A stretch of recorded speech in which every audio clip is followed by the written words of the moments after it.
YTN 라디오 김우성의 생생경제. 애청자 여러분 안녕하십니까. 김우성 PD입니다. 가습기 살균제 피해 사건 그리고 최근 부실 조선해운업계 구조조정, 이 두 가지 사건에 공통점이 있습니다. 바로 책임이라는 겁니다. 가습기 살균제 가해 업체로 지목된 회사들은 책임보다는 보상만을 이야기하고 있고요. 그간 알면서도 키웠다는 비판을 받는 조선해운업은 부실과 부채에 대한 책임은 없고 세금까지 거론하며 고통분담만 강조하고 있습니다. 책임, 권리나 이익에 반드시 따르는 책임. 그 책임이 없다면 권리나 이익도 없어야 한다라는 단순 논리를 확인해야 한다. 이런 생각이 드는 요즘입니다. 2016년 5월 2일 월요일 김우성의 생생경제 지금 시작합니다.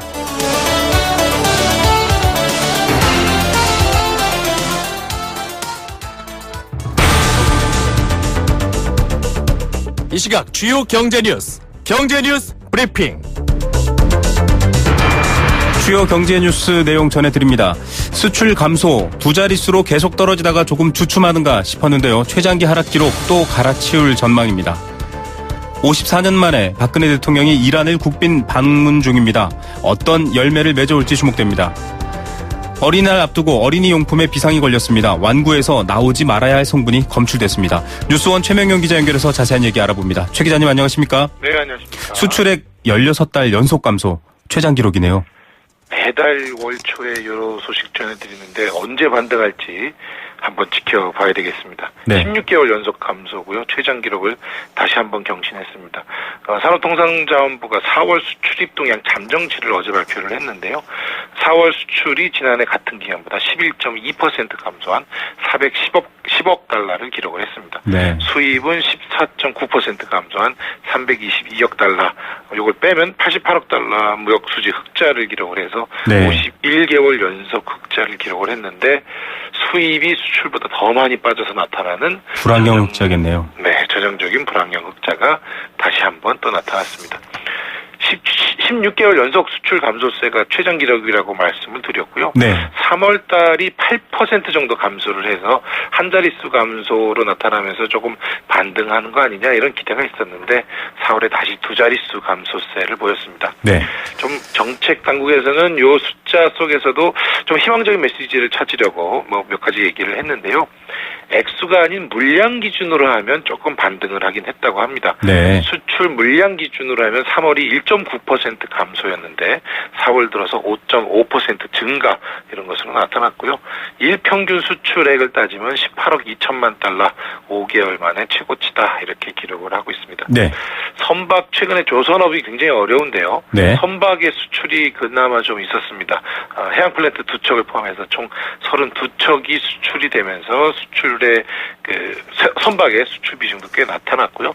특히 4월에 인도됐어야 될 선박 중에 5척 정도가 5월로 이렇게 연기가 됐는데 네. 그걸 감안을 하더라도 선박의 수출은 조금 청신호였다 이렇게 평가가 됩니다. 뭐 물론 조선업의 어려운 거는 당장의 수출이 아니라 수주가 안 된 게 더 큰 어려움이긴 그렇죠. 합니다만 네. 4월에는 일단 좋은 시그널은 있었습니다.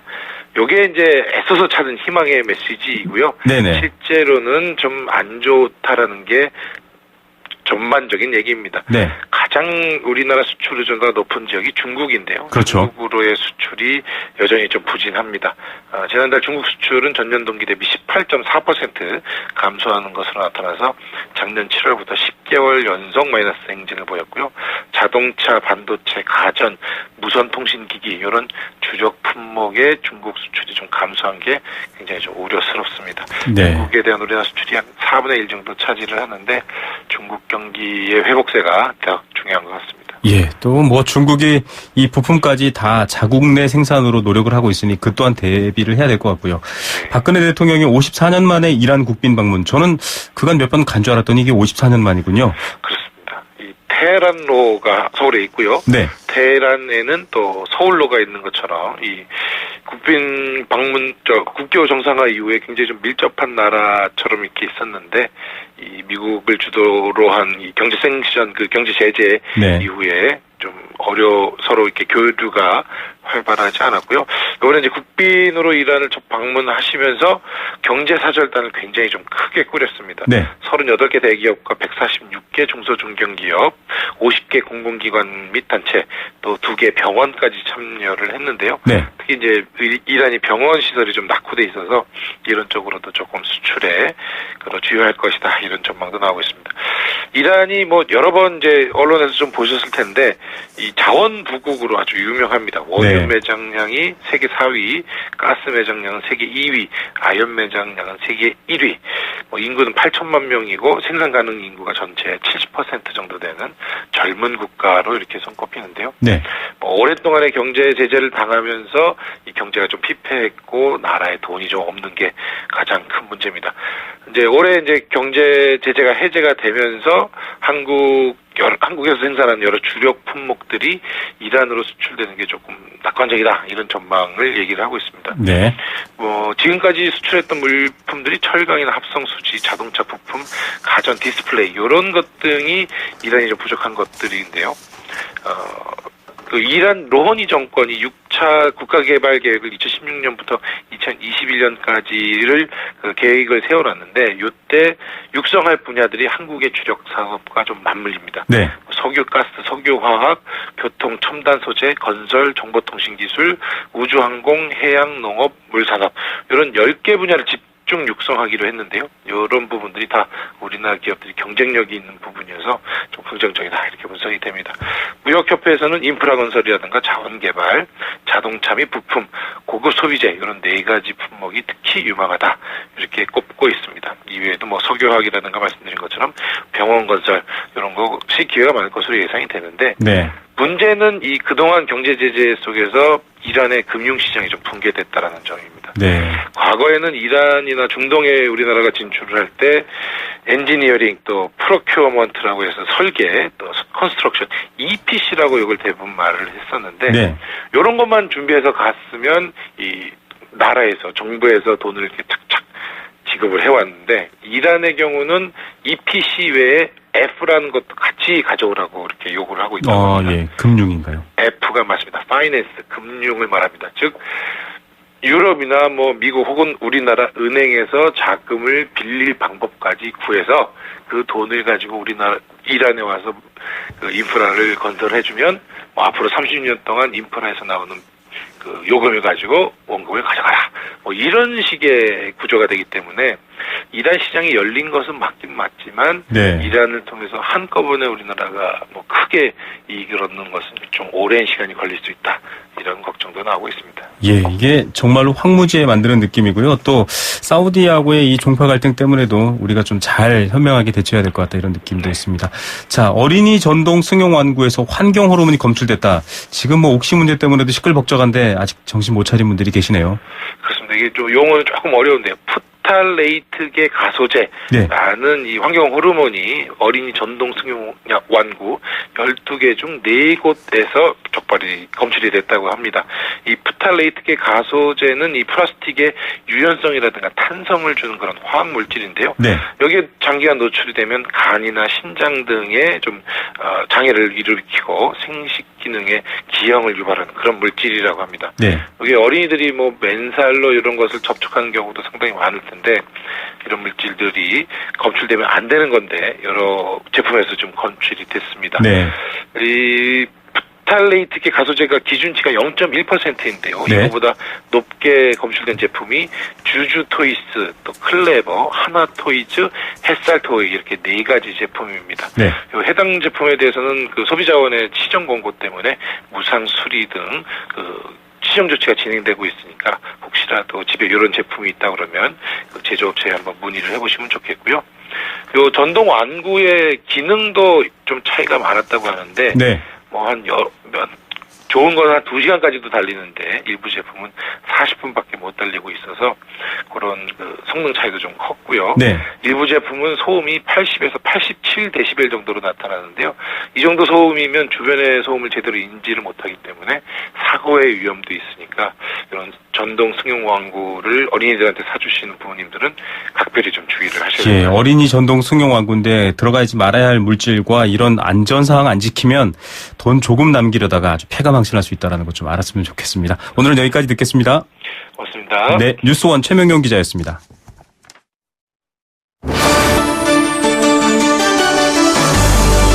YTN 라디오 김우성의 생생경제. 네, 오늘은 증시 대신 긴급 인터뷰를 하나 준비했습니다. 오늘 오전이었죠. 옥시레킷 뱅키죠. 한국법인 대표가 기자회견을 했는데 많은 가족이 항의를 받았고요. 또 여러 가지 비판도 새로 만들어지고 있습니다. 이와 관련해서 가습기 살균제 피해자 가족 모임 강찬호 대표 연결해서 들어보겠습니다. 안녕하십니까? 네, 안녕하세요. 예, 사실은 안녕하지 못한 날들인데 항상 안녕하냐고 여쭤봐서 죄송하고요. 오늘이 옥시레킷 뱅키즈 한국법인 대표가 사과 기자회견을 했습니다. 항의도 거셌는데 어떻게 보셨습니까? 네, 이제 일부 유가족분들이 가서 단상도 점거하고 항의를 한 걸로 알고 있고요. 저희는 이제 가피모 차원에서는 오늘 그 행사장에는 우리가 보이콧 한다. 네. 예, 그런 이제 저희 나름대로 입장이었었고요. 그리고, 기자회견이 있는 이후에 이제 12시 30분에 예, 중앙지검에서 오늘 옥시에 대한 어떤 입장 발표하고, 그다음에 이제 레킷뱅키죠. 그 네. 영국 본사에 있는 임원 8명을 1시에 검찰에 고발을 했습니다. 예, 이게 계획보다는 조금 앞당겨서 영국 본사 이사진 8명과 또 집단 민사소송을 준비하고 계신다고요. 특별히 이유가 있습니까? 예, 지금 이제 이렇게 검찰 수사가 계속 진행 중에 있고, 또 전 국민적으로 지금 이제 불매 운동이 일어나고 있는 시점에서 이제 옥시가 이렇게 어떤 사과를 이제 지난번에는 이메일로 하고, 네. 이번에는 이제 호텔에 기자들을 불러서 지금 이제 진행을 하고 있습니다. 네네. 그러니까 이런 거는 이제 불매 운동이나 검찰 수사를 무마하려고 하는 상황에 몰려서 지금 이렇게 사과를 하는 거라고 보고요. 네. 저희는 이제 저희 예정대로 이제 그 집단 소송을 이제 보다 좀 앞서서 좀 당겨서 진행을 하고 또 레킷뱅크에서 본사 임원들을 고발을 하고 하면서 이 사건이 이제 본질적으로 이 대한민국의 어떤 피해자 소비자들을 무참하게 이렇게 죽고 다치게 한 사건인데 지난 5년 동안 이렇게 손 놓고 있다가 네. 뒤늦게 자꾸 상황을 무마하려고 하는 이런 것들이어서 저희가 어쨌든 집단소송이라고 하는 그 소송의 방식을 통해서 이게 원칙적으로 전면적인 어떤 손해배상이라고 하는 것들이 진행이 돼야 되는 어떤 그런 책임을 촉구하고자 이제 오늘 진행을 그렇게 하고 했습니다. 예. 라키시 카푸르 옥시레킷 뱅키즈 최고 경영자를 포함해서 이사회 8명을 살인죄, 살인교사죄, 증거은닉죄 등으로 이제 고발하셨다 이런 내용인데 이들은 지금 말씀하신 배상이 아니라 포괄적 보상에 나서겠다 이런 입장을 밝혔고요. 맞습니다. 또 오늘 네. 발표한 사프달 대표도 본인은 해결될 때까지 한국을 떠나지 않겠다 이런 얘기를 했는데 그간의 과정을 보면 이 얘기도 조금 괘씸죄에 해당한다 이런 얘기도 있더라고요. 어떤 내용입니까? 맞습니다. 네네. 그러니까 그동안 5년 동안 문전박대했었고 작년에 저희가 레킷뱅키즈 본사까지 찾아갔었거든요. 네네. 사실은 이제 알맹이 없는 그 형식적인 만남만 가졌었고 사과 한마디를 받고자 갔었는데 저희는 이제 빈걸음으로 돌아왔어야만 했고요. 네. 그래서 근데 이 한국에서 이제 그나마 처음으로 5년 만에 사과를 하겠다라고 했던 옥시의 행보는 이메일 사과지 않습니까? 네네. 그리고 이제 이제는 지금 이제 또 상황이 또 밀리니까 또 이런 상황 봐서 요만큼 하면 되겠지라고 하는 거에서 1, 2등급을 중심으로 한 보상 이런 거죠. 네네. 그러니까 지금 이 한국 국민들 소비자들한테 이 보여준 행태에 대해서 정말 이렇게 진심으로 이 책임을 통감하고 거기에 맞는 어떤 손해배상, 적극적인 배상 이런 게 아니거든요. 네. 자꾸 상황 모면용으로 접근하고 있으니까 더 자꾸 울분이나 분노를 더 자아내게 하는 것 같습니다.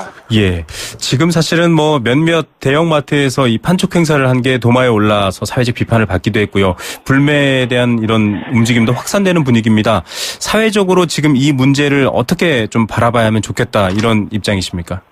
예, 저도 오늘 이제 11시 반에 광화문에서 잠깐 불매 1인 시위를 하고 왔거든요. 네네. 아마 오늘부터 이제 시민사회에서 본격적인 불매 1인 시위와 불매 운동을 또 이렇게 진행을 합니다. 그래서 같이 함께 동참을 하고 왔습니다. 그래서 네. 이 사건은 이제 단순히 옥시나 이런 가습기 살균제를 사용했던 그 피해자들의 어떤 피해 사건에 대한 어떤 단순한 해결 차원의 이런 거는 선을 넘었고 네. 이제 사람 죽이는 사람 목숨을 폐기물 값으로 해가지고 이렇게 제품을 만들어 파는 이런 부도덕한 기업들에 대해서 네. 대한민국 소비자나 국민들이 반드시 이 철퇴를 내릴 거다. 네. 기업의 사회적 책임이라고 하는 걸 반드시 어때야 된다고 하는 거를 반드시 보여주는 그런 일이 될 거라고 저희는 믿습니다. 그렇게 될 거고요. 예, 알겠습니다. 단지 피해 또 보상 이렇게 생각하시지 마시고 도덕적으로 문제가 있는 기업들을 끝까지 이 죄를 가려서 단죄하는 것. 이 얘기도 참 의미 있는 얘기인 것 같습니다. 오늘 말씀 여기까지 듣겠습니다. 감사합니다. 네, 고맙습니다. 네, 가습기 살균제 피해자 가족 모임 강찬호 대표와 함께 얘기 나눠봤습니다.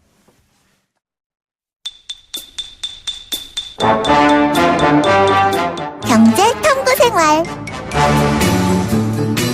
네, 생생경제 1부는 포스코와 함께했습니다. 1부 마치면서 퀴즈 선물 상식 함께하는 경제 탐구생활입니다. 정답 맞춰주시면 알칼리수로 건강해지는 내 몸 A수 알칼리 생수 한 박스 드리고요. 또 매주 목요일 응답하는 여행 스케치의 콘서트 나무야 티켓도 한 주일에 한 분 드립니다. 또 일주일에 두 분께 일산 원마운트 워터파크 티켓도 드릴 예정입니다. 여러분들의 사연 선물 많으니까요. 많이 보내주시기 바랍니다.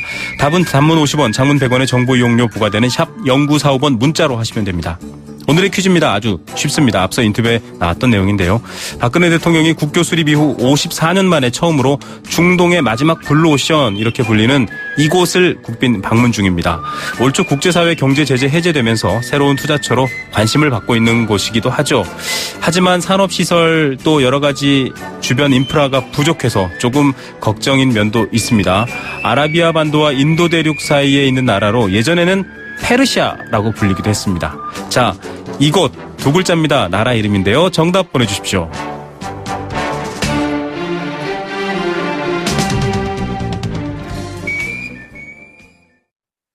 YTN 라디오 캠페인 물 없는 한라산, 물 없는 제주 바다를 상상할 수 있나요? 제주의 아름다운 자연과 풍경은 깨끗하고 건강한 물이 있기에 가능합니다. 제주를 아름답게 만들어주는 건강한 물은 우리의 몸과 마음도 아름답게 만들어줍니다. 건강한 몸과 마음을 지키는 일. 아름다운 물을 사랑하고 지키는 일에서부터 시작됩니다. YTN 라디오 아름다운 물 캠페인은 광동제약과 제주특별자치도 개발공사와 함께합니다. 안녕하세요. 유준상입니다. 5남매의 맏형, 한 여자의 남편, 2아이의 엄마, 9직원의 대표. 누군가를 지키기 위해 힘써온 당신의 또 다른 이름은 사장님입니다.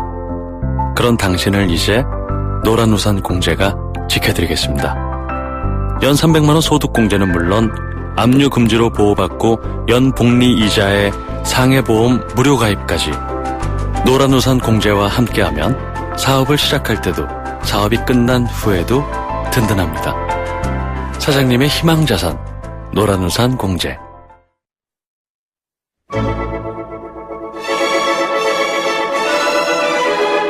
삶을 위한 생생한 라디오 경제 YTN FM 김우성의 생생경제. 네, 첫 번째 생생 인터뷰 보내드리겠습니다. 구조조정 과정에서 발생하는 자금 마련 방식, 즉 구조조정의 실탄 마련을 놓고 여러 가지 뉴스들이 나오고 있습니다. 한국은행의 역할론이 부상하고 있는데요. 정부와 청와대는 한국은행의 선별적 한국판 양적 완화 이런 것들을 해라 이렇게 얘기를 하고 있습니다. 즉 한국은행이 좀 돈 문제를 책임져라 이런 내용인데 한국은행은 그동안 좀 부정적인 입장을 취해왔습니다. 중립성 문제도 있고 여러 가지 부작용을 우려했는데 오늘 한국은행이 입장을 조금 바꿨습니다. 기업 구조조정 매우 중요한 과제이며 이를 추진하는 과정에서 필요한 역할을 적극적으로 수행하겠다 이렇게 얘기를 했습니다. 하지만 구조조정에서의 한국은행 개입에 대해서 전문가들도 여러 가지 엇갈리는 시각을 내놓고 있습니다. 과연 어떤 태도를 취하고 해법은 어떻게 찾아야 할까요? 2008년부터 2012년까지 금융통화위원을 역임한 강명원 단국대 경제학부 교수 모셔서 얘기 나눠보겠습니다. 교수님 안녕하십니까? 네, 안녕하세요. 예, 처음에는 한국판 양적 완화였다가요. 이제는 선별적 한국판 양적 완화 이렇게 바뀌기도 했는데 한국은행의 역할을 계속 주문하고 있습니다. 정부의 이 같은 정책 어떻게 보십니까? 저는 우선적으로 그 양적화라는 그 용어부터가 부적절하다고 생각합니다. 네. 그래서 왜냐하면은 그 양적완화라는 것은 이제 소위 말하면 선진국에서 이제 시행하고 있는 거고요, 했던 거고. 네. 그 이제 제로금리에서 금리 정책으로 제로금리까지 가니까 금리 정책으로 못 하니까 결국 이제 그 돈을 갖다 중앙은행에서 풀어가지고 경기를 이제 활성화하자는 그런 정책인데요. 네. 지금 이슈화되고 있는 그러한 한국판 양적 완화는 그런 게 아니라 어떤 특정 산업, 특정 기업에 대해서 이제 구조조정을 위한 그러한 자금 확충을 위해서 지금 중앙은행이 나서야 된다 그러는 건데요. 네. 그런 면에서 저는 양적 완화라는 단어는 어울리지가 않고 그야말로 그냥 뭐 특정 업종, 특정 기업의 구조조정을 위해서 중앙은행이 자금 지원을 할 수 있느냐 이런 여부로서 우리가 얘기를 하면 될 것 같습니다. 예, 뭐 임종용 위원장도 양적 완화가 아니라 국채은행의 건전성을 확보하기 위한 일이다 이런 얘기를 한 적이 있는데 한국은행이 산업은행과 또 산업은행의 산업금융채권 또 수출입은행의 수출입금융채권 등 국채은행이 발행한 채권을 사들여서 두 은행의 유동성을 공급한다. 이건 일단은 뭐 지금으로서는 적절한 대안이라고 보십니까? 한은법에요. 네네. 한국은행은 그 영리기업의 소유 또는 운영에 찬용할 수 없다 이런 게 있습니다. 네네. 그래서 그리고 또 그 한국은행에서 이 채권을 살 때는 정부 보증 채권만 가능하다고 돼 있습니다. 네. 그래서 그런 차원에서 이 지금 거론되고 있는 산업금융채권이라든가 수출입금융채권 등은 거기에 해당되지 않기 때문에 네. 이거를 위해서는 사실은 어떻게 보면 한은법이라든가 특히 이제 국채은행법이 바뀌어야 된다고 생각됩니다. 예, 법적인 문제점이 일단 놓여 있는데 코코본드 얘기도 나오고 있습니다.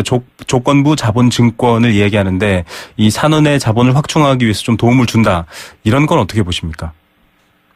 이것도 사실은 어떻게 보면 이제 전형적인 편법으로 볼 수가 있는데요. 네네. 이 코코본드가 이제 발행 조건에 따라서 이제 회계상 자본으로도 인정될 수 있기 때문에 네. 그 일종의 그러한 한은법을 갖다 개정을 안 하더라도 이제 코코본드를 갖다가 한은에서 인수할 수 있다 이런 그런 이제 논리로서 이제 얘기가 되는 겁니다. 그래서 네.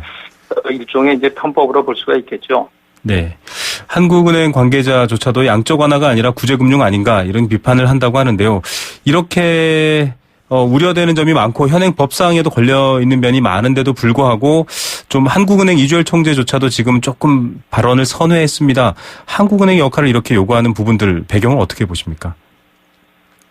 저는 기본적으로요, 많은 전문가라든가 언론에서도 얘기가 되는 중앙은행의 독립성. 네. 이런 주장은 사실은 무의미하다고 봅니다. 왜냐하면은 이제 글로벌 금융위기 이후부터, 대부분의 선진국에서 대규모 양적 완화를 함으로써 중앙은행과 정부가 더 이상 이렇게 독립적으로 하는 게 아니라 이제 협력할 필요가 생겼거든요. 네. 특히 이제 과거와 달리 이제 금융위기를 지나면서 이제 저물가 저성장 시대로 이제 경제 기조가 완전히 전환됨에 따라서 네.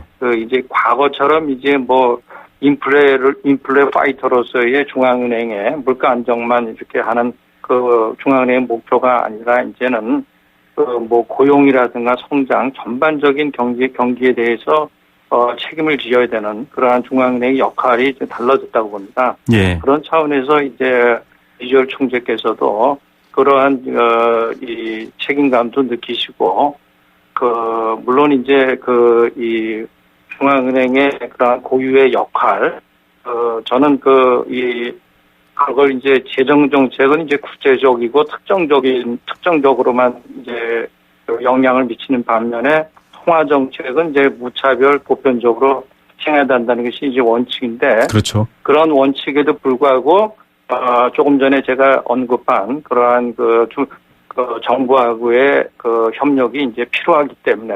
네. 그러한 일환으로서도 저는 적절하다고 봅니다. 예. 미국도 세 차례에 걸쳐서 4조 5천억 달러를 돈을 풀었고요. 여러 가지 이 해외 사례를 봐도 지금은 이제 이런 것들을 엄격히 구분할 시기는 아니기 때문에 이제 어느 정도의 역할은 요구가 되는데 아직은 경제적 위기 상황이 좀 극심하지 않고 또 한국은행이 전통적인 통화 정책 여력을 가지고 조금 운영할 수 있는 상황 이렇게 또 교수님께서 한번 보셨거든요. 현재 네. 이렇게 좀 정부가 서두른다. 사실은 정부는 골든타임 놓친다. 계속 이렇게 외치고 있습니다. 또 한국은행은 눈치를 보고 있고 교수님께서는 어느 정도 시기가 적정하다고 보십니까? 글쎄요. 그래서 저는 분명히 이제 구조조정을 위해서 이제 정부와 협조는 하더라도 네. 각자의 롤이 있다고 생각합니다. 그래서 그런 면에서 한국은행은 이제 전통적인 통화 정책을 이제 추구를 하고 그 여력이 이제 바탕이 이제 안 되면은 이제 그야말로 양적 완화를 하는데 제가 아까도 말씀드린 것처럼 그러한 지금 거론되는 그런 구조조정을 위한 양적 완화가 아니라 전반적인 그러한 경기 활성화를 위한 양적 완화가 필요하다고 봅니다. 그래서 네. 저는 그래서 그러니까 구조조정을 하다 보면은 이제 결국은 이제 실업이라든가 경기가 이제 좀 더 침체되고 여러 가지 이제 부작용이 나오는데 이거를 위해서 이제 한국은행이 그러한 경기 활성화를 위해서 금리를 인하한다거나 그렇지 않으면은 이제 다른 이제 금융중개 지원 대출 같은 것도 생각해가지고 그런 거를 갖다가 이용할 수 있다고 봅니다. 예. 자, 지금 말씀하신 여러 가지 이 기본적인 역할과 원칙이라는 것이 없다면 또 여러 가지 문제점이 있기 때문인데 일단 한국은행이 적극적인 역할을 수행하겠다 이렇게 밝힌 상황입니다. 앞으로 이런 어떤 재정적인 책임 또 지원과 관련해서 어떤 방향의 대안들이 있을까요? 글쎄요, 저는 이 정부가 이제 지금 이제 거론하고 있는 조선해운 등 시급하게 이제 구조조정을 하게 된 그러한 특정 분야에 대해서는 진짜 시급을 다투기 때문에 네. 구조조정은 철저하게 해야 된다고 봅니다. 그래서 경제 논리에 맞춰가지고 정치 논리가 아니라 그런 차원에서 보면은 이제 철저하게 하는데 우선적으로 그러한 구조조정을 전에 이러한 사태까지 이 발생하게 된 그러한 책임은 철저하게 저도 그것도 더 책임을 추궁해야 된다고 봅니다. 그래서 네. 산은이라든가 수은에서의 그러한 방만한 경영이라든가 특히 이제 해당 특정 기업들의 그러한 경영자들의 그러한 경영에 대한 책임도 분명히 물어야 된다고 생각하고요. 네. 그래서 그런 거를 일단 한 다음에 이제 결국은 이제 그러한 구조조정을 해야 되고 또 한국은행도 거기에 맞춰가지고 제가 아까 언급한 그러한 정부와 협력해서 이렇게 이 통화정책, 정통적인 통화정책으로서 보완을 해야 된다고 생각하게 됩니다. 예. 또 양적 완화라는 표현에 자꾸 논란이 있는데 교수님께서 말씀하신 것처럼 양적 완화란 좀 보편적으로 전체적인 경제 활력이나 또 디플레이션 극복을 위해서 사용해야 한다. 이렇게 또 말씀해 주셨죠. 예. 알겠습니다. 오늘 말씀 여기까지 듣겠습니다. 감사합니다. 예. 네. 단국대 경제학과 강명원 교수였습니다.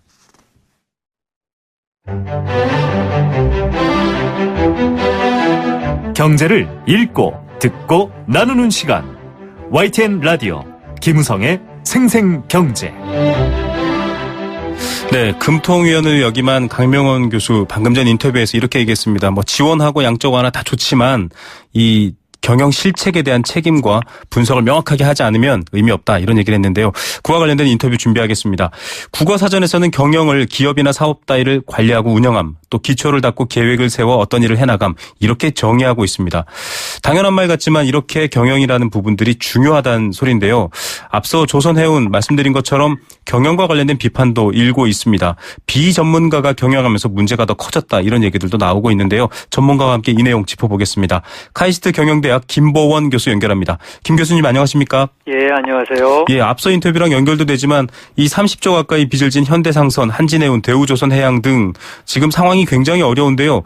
전문성이 없는 오너 또 경영진들이 경영을 맡으면서 위기를 자초했다. 이런 얘기들이 지금 나오고 있습니다. 어떻게 보십니까?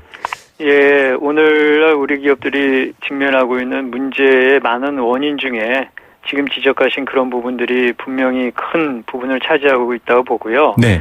특히 일부 능력이 부족한 재벌 일가라든지 또 흔히 말하는 낙하산을 통해서 기업에 내려온 분들 때문에 기업의 가치가 심각하게 훼손되고 우리 경제 자체도 상당히 큰 위기를 맞게 되는 그런 아주 심각한 문제라는데 저도 동의를 합니다. 네. 지금 뭐 언급한 이런 회사들 같은 경우도 오너 또 비전문 경영진, 해운업인데 은행 출신이 맡아서 한다던가 이런 문제가 생기고 있는데 이렇게 해당 산업 분야의 전문성을 갖지 못한 분들이 경영진으로 오면서 생기는 어려움들이 적지 않을 것 같습니다. 어떤 문제들이 생기는 걸까요? 이렇게 뭐 능력이 없는데 재벌 일가기 때문에 경영을 맡거나 아니면 뭐 능력이 없으면서 낙하산을 통해서 경영을 하게 된 분들은 사실은 그 인센티브가 많이 틀립니다. 그러니까는 기업의 최고 경영자는 기업이 어떻게 글로벌 역량을 가지고 지속으로 발전 성장할 것인가 거기에 초점이 맞춰지는데 네. 이렇게 능력 없이 그냥 어느 날 경영을 맡게 된 분들은 자기가 그러한 자리에 오게끔 했던 재벌가의 오너라든지 아니면 네. 권력자의 눈치를 보고 그들한테 그들이 원하는 것을 맞춰주려고 하는 그런 인센티브가 강하겠죠. 네. 그러다 보니까는 글로벌 시장의 변화라든지 아니면은 시장에서의 고객 요구의 변화, 그다음에 새로운 기술 혁신, 그리고 다양한 형태의 어떤 경제에서 거시 변수들의 변화 이런 것들을 감지하는데 능력이 좀 부족할 뿐만이 아니라 네. 설사 감지한다 할지라도 거기에 대응하려고 하는 그 인센티브가 없기 때문에 결과적으로 기업이 상당히 고통을 받는 그러한 상황으로 몰고 가게 되겠죠. 예. 또 특히 여러 가지 지금 뭐 보도되거나 조사된 자료를 봤더니 주로 단기 실적에만 집중한다 이런 비판도 있더라고요. 그렇죠. 그러니까는 장기적으로 기업이 발전, 성장하는데 관심을 두기보다는 단기적으로 자기가 다음번에 재임을 하거나 연임을 하거나 아니면은 자기를 임명해준 분들의 어떤 그 입맛에 맞는 그러한 것들이 나오는 것은 결국은 단기적인 성과를 통해서 그걸 과시할 수 있게 되겠죠. 네. 그래서 그런 면에 이제 집중하게 된다는 의미가 되겠습니다. 자, 이렇게 뭐 지금 이제 비전문 경영진의 문제도 말씀드렸지만 최근에 보면 사회이사 선임도 조금 논란이 많이 됐습니다. 뭐 이사회에서 반대 의견을 내는 게 1%, 99% 찬성률을 보인다라는 얘기인데 회사 경영의 감시 기능 이런 것들은 아예 기대할 수 없다 이런 얘기거든요. 이런 오너 혹은 이런 기업의 행태는 이유가 뭐라고 저희가 이해할 수 있을까요? 사실 이 사회이사 제도가 자본주의에서의 그 이사회 기능을 갖다가 정상적으로 작동하게 하는 굉장히 중요한 기제입니다. 네. 근데 우리나라 같은 경우는 사실 법조문이 없는 건 아니에요. 사회이사에 대한 법조항이 분명히 있는데 우리나라는 제가 봤을 때 전반적으로 자본주의와 관련된 이제 성숙도가 상당히 낮다고도 볼 수 있고 네. 문화적으로도 그런데 약간 좀 그 성숙하지 않은 상태라고 보는데요. 그러다 보니까는 기업 총수들이 사회이사를 선임을 할 때 그 압력을 행사를 해서 자기들의 입맛에 맞는 그래서 그 사내이사들이 의사결정을 하면은 거기에 그냥 동조하는 그냥 동조 우군으로서의 사회이사를 자꾸 선임을 하게 됩니다. 그리고 네. 그런 것들이 법적으로 제재할 수 있는 사실 실질적인 장치가 미비하기 때문에 네. 그래서 재벌 총수나 아니면은 그 오너의 입장에서 보면은 사회이사가 와가지고 자기들이 하려고 하는 일에 제동을 걸거나 그러면 상당히 껄끄러워할 거 아닙니까? 네네. 그렇기 때문에 자기들이 가지고 있는 어떤 기득권을 통해서 어떻게 보면 만만한 사회이사를 자꾸 영입을 하고 그리고 사회이사도 기업에 들어가서 자기 존재가 없는 상태에서 그냥 오너한테 따르는 그러한 행태가 지금 반복되면서 이게 굉장히 악순환 단계에 들어가는 게 아닌가 그렇게 보여집니다. 예. 자, 뭐 말씀하신 것처럼 이런 부분들 때문에 아까 인센티브라고 설명해 주셨는데요. 본인이 더 이익을 줄 수 있는 또 목표를 두는 방향이 다르기 때문에 여러 가지 근본적인 문제점을 많이 안고 있습니다. 그래서 이 경영진의 전문성의 유무에 따라서 기업들의 운명이 갈렸다 이런 얘기도 나오고 있는데요. 그렇다면 이 경영진의 전문성이라는 거는 무엇이다 이렇게 저희가 이해할 수 있습니까? 오늘날은 이제 굉장히 경제가 복잡해지고 그다음에 모든 기업이 사실은 굉장히 복잡한 글로벌 환경 하에 있기 때문에 네. 전문성이라고 했을 때 그것이 단순히 어떤 기술적인 지식이라든지 기술적인 경험을 의미하는 건 아닙니다. 네. 어떤 한 사람이 모든 분야에 있는 기술적인 지식을 다 가질 수는 없기 때문에 그렇죠. 그래서 오히려 저희가 전문성이라고 한다면은 그러한 기본적인 지식 위에 리더십을 갖추는 거. 리더십은 여기서 말하는 어떤 윤리성이라든지 도덕적인 측면도 포괄하는 게 되겠습니다. 네. 그래서 사실은 어떤 조직의 리더라고 하면은 어떤 재벌의 총수라든지 아니면 어떤 몇몇 사람들의 의견이나 그 말에 따르는 것이 아니라 조직 안에 보면 굉장히 창의적인 생각을 가진 많은 사람들이 있거든요. 네네. 그래서 그 사람들이 가진 아이디어를 다 접목을 하고 통합을 해서 기업이 지속적으로 발전할 수 있는 방향을 제시할 수 있는 도덕적이고 윤리적인 리더십을 갖춘 거. 그래서 네. 그런 것들이 사실은 전문성에 굉장히 중요한 항목이라고 봐야 된다고 생각을 합니다. 예. 지금 말씀하신 전문성은 어떤 그 개개인의 기술적이거나 기계적인 경험이 아니라 이런 소통의 문제인 것 같습니다. 우리나라 기업들 중에 사실은 대다수가 오너 경영이지 않습니까? 창업주가 있는 기업들이 꽤 많은데 네. 꼭 뭐 실패했다 이렇게 볼 수 없는 부분들도 있거든요. 그런 부분들에 있어서 보완책을 말씀해 주시자면 어떤 것들이 있을까요? 물론 어려울 겁니다. 오너나 회장에 대한 반대 의견을 얘기할 수도 없을 텐데 어떤 보완이 필요할까요? 그러니까는 우리나라의 지배 구조가 굉장히 불투명하기 때문에 경제 전반에 걸쳐서 엄청난 비용을 지불을 하고 있습니다. 네. 그래서 사실은 이런 부분이 반드시 해결이 돼야 되는데 말씀하신 것처럼 지금 당장 모든 걸 바꿀 수 없는 상황이거든요. 네. 그래서 저는 오히려 조금 전에 얘기했던 그 사회이사 제도를 네. 지금은 거의 유명무실해졌어요. 예, 거수기 역할이 되버렸죠. 네, 근데 사회이사가 정말 능력 있는 분들이 사회이사가 돼가지고 오너가 미처 생각하지 못했던 그러한 부분을 지적을 하고 기업이 다른 방향으로 잘못된 방향으로 가는데 객관적인 시각을 가지고 거기에 대해서 다른 방향으로 가도록 이끌 수 있는 그러한 능력을 가진 사회이사가 선임이 되고 그런 사람들이 역할을 한다면 네. 지금 현재 우리나라의 지배구조 하에서도 어느 정도 개선하는 그 희망이 생기지 않을까 생각이 들거든요. 네네. 그래서 그런 면에서 실질적인 사회이사 제도의 정착을 위한 노력이 선행돼야 된다고 생각을 합니다. 예. 그러면 교수님께서 지금 대안으로 제시해 주신 이 실질적인 사회이사 제도 어떻게 보면 좀 법제화라든가 이런 제도적 장치로 마련해야 할까요? 어떻게 보십니까? 사실은 가장 좋은 거는 법조문을 굳이 안 쓰더라도 사회적인 문화, 네. 사회 전반적인 문화와 규범이 그걸 지지를 해주면 되는 거거든요. 네. 예를 들어서 미국 같은 경우에 사회에서 역할에 대해서 하나에서 열까지 법조문이 있는 건 아니에요. 네. 하지만은 미국이라고 하는 사회에서는 사회에서의 역할을 서로 존중해주고 그것이 발전할 수 있는 방향으로 나가지 않습니까? 네. 근데 우리나라는 지금 그러지 못한 상황이거든요. 네. 그래서 가장 좋은 거는 경제 시스템의 어떤 문화적이고 규범적인 측면에서의 변화가 바람직한데 그것이 자발적으로 안 된다면 지금 말씀하신 것처럼 네. 법제화를 통해서 객관적이고 투명하고 능력 있는 사회이사를 기업에서 선임해야 되는 법제화라든지 제도화도 고려해 볼 만한 대안이라고 생각을 합니다. 예, 알겠습니다. 이런 대안들에 대해서 사회적 인식이 더 넓어졌으면 좋겠다라는 생각도 들었습니다. 교수님 오늘 말씀 감사드립니다. 네, 감사합니다. 네, 카이스트 경영대학 김보원 교수였습니다.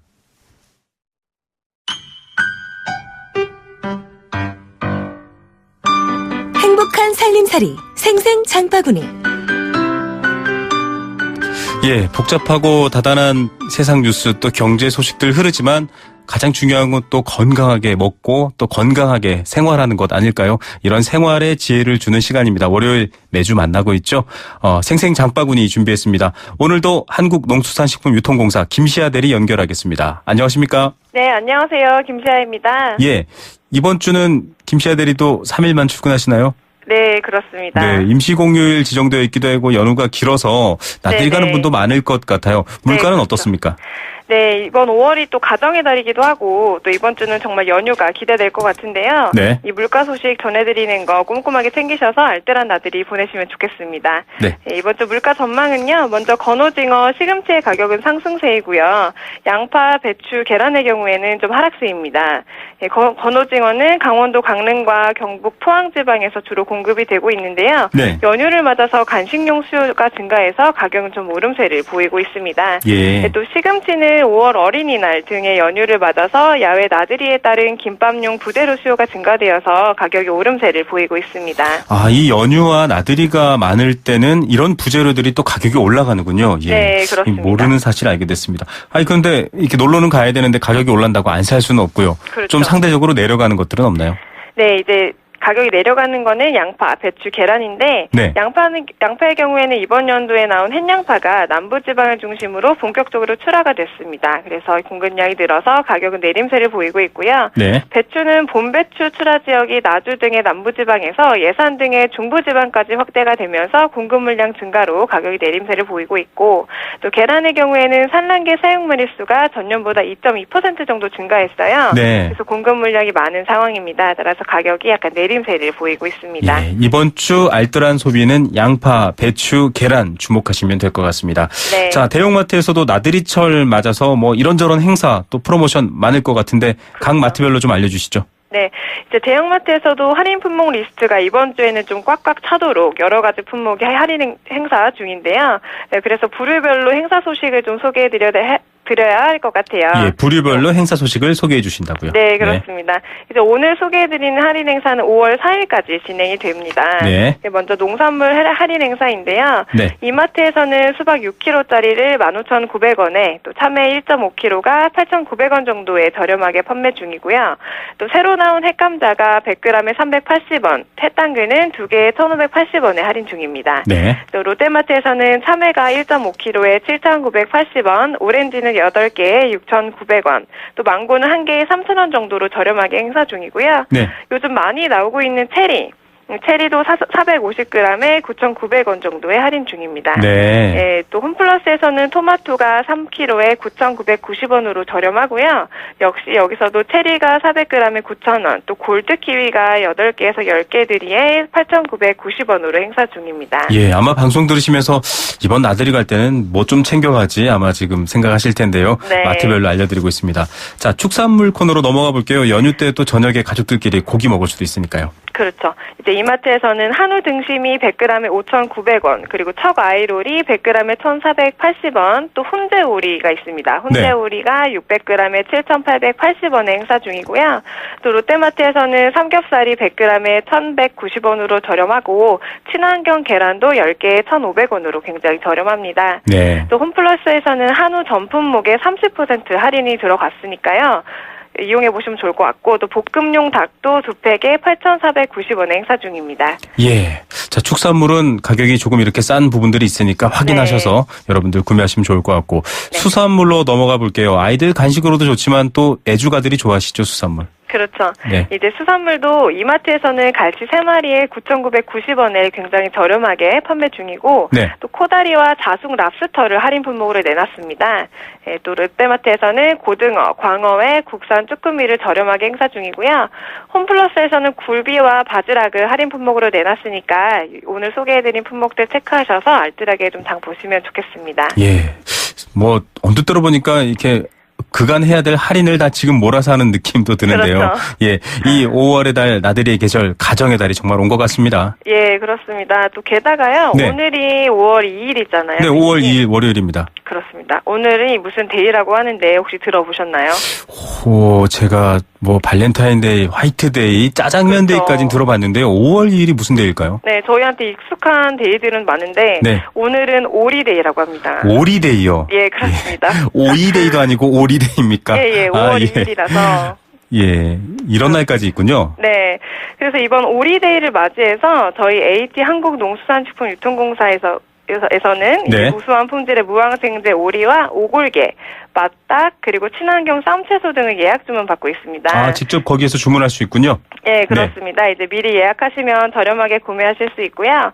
이번 국내산 친환경 농축산물 행사는 이제 우수한 품질의 농식품을 발굴하기도 하고 또 네. 우수 농가의 홍보를 강화해주기 위한 취지에서 AT 농수산물 사이버거래소 쇼핑몰과 제휴 판매사인 11번가 또 CJ몰 등 네트워크사와 협력해서 추진이 되는 거고요. 네. 이제 4월 26일부터 5월 9일까지 주문을 하실 수 있고 배송은 4월 27일부터 시행이 됩니다. 네. AT 농수산물 사이버 거래소, 또 11번가 CJ몰 등등에 접속하시면 이 오리데이에 맞아서 친환경 닭, 오리 등을 만나, 오늘인데 너무 늦은 건 아닌가 걱정은 되긴 하는데요. 뭐 네. 그래도 늦지 않았습니다. 네네. 자, 이 오리 사실은 닭도 그렇고요. 건강에 좋은 음식이잖아요. 그렇습니다. 요리를 해야 되겠는데 나들이 갈 때 백숙을 할 수는 없고 어떻게 해야 되죠? 네, 이제 나들이 시즌에 발맞춘 닭고기 요리 방법 좀 가져왔는데요. 네. 이 닭고기는 한창 그 치맥 열풍이 중국 대륙을 휩쓸었을 정도로 한국에서도 인기가 참 많잖아요. 네. 그래서 오늘 준비한 닭 요리 종류가 크게 4가지가 되겠습니다. 아우, 4가지나 준비해 주셨군요. 네, 그렇습니다. 이제 구이, 튀김, 찜, 그리고 조림이나 탕 요리가 있는데요. 네. 예, 먼저 구이 요리는 굽기 전에 껍질 부위에 포크로 구멍을 군데군데 내주면 속까지 잘 구워지거든요. 네. 예, 또 꼬치구이의 경우에는 밑간을 하고 구우면서 양념을 발라가면서 하면은 더욱 맛이 좋습니다. 예, 튀김으로 가보죠. 그렇습니다. 예, 다음 튀김 요리는 가정에서 좀 하기 힘드실 수도 있는데 하시게 된다면 튀김 가루 반죽을 골고루 또 얇게 입히는 것이 정말 중요합니다. 네. 그리고 튀김은 2번 정도 튀겨내는 것이 바삭바삭해서 맛도 정말 좋아지고요. 중간 불에서 튀기다가 마지막에 센 불에서 튀기는 게 팁이라고 할 수 있겠습니다. 예, 직접 이렇게 닭이나 오리를 구매해서 튀김, 구이를 해서 나들이 나가시면 정말 좋을 것 같습니다. 네. 오늘은 여기까지 듣겠습니다. 예, 감사합니다. 네, 한국농수산식품유통공사 김시아 대리였습니다. 네, 생생경제 포스코와 함께했습니다. 오늘도 많은 사연 주셨는데요. 정답은 이란이었습니다. 이란. 3568님 선물 드립니다. 이란. 이번 방문으로 우리나라 경제 활성화 그리고 젊은이들이 세계 무대에서 일할 기회를 얻었으면 좋겠다. 저희도 같은 마음입니다. 예, 계속 이번 주에도 사연 보내주시고요. 푸짐한 선물 나눠드리겠습니다. 김우성이었습니다. 내일 뵙겠습니다.